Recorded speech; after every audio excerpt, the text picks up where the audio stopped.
اللہ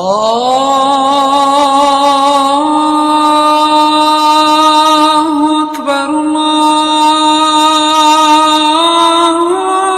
اکبر۔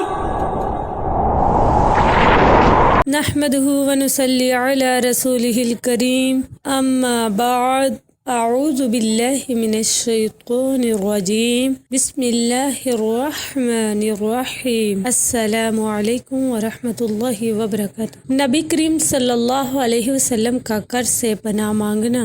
حضرت عائشہ رضی اللہ تعالی عنہا فرماتی ہیں کہ رسول اللہ صلی اللہ علیہ وسلم نماز میں دعا کیا کرتے تھے، اللہم انی اعوذ بک من المأثم والمغرم، اللہم انی اعوذ بک من المأثم والمغرم، اے اللہ میں گناہ اور قرض سے تیری پناہ مانگتا ہوں۔ کسی نے عرض کیا، اے اللہ کے رسول صلی اللہ علیہ وسلم، آپ قرض سے اتنی پناہ مانگتے ہیں؟ آپ صلی اللہ علیہ وسلم نے فرمایا، جب آدمی مقروض ہوتا ہے تو بات بات پر جھوٹ بولتا ہے اور وعدہ کر کے اس کی خلاف ورزی کرتا ہے۔ حدیث نبوی، خیرکم من تعلم القرآن وعلمہ، تم میں سب سے بہتر وہ ہے جو قرآن سیکھے اور سکھائے۔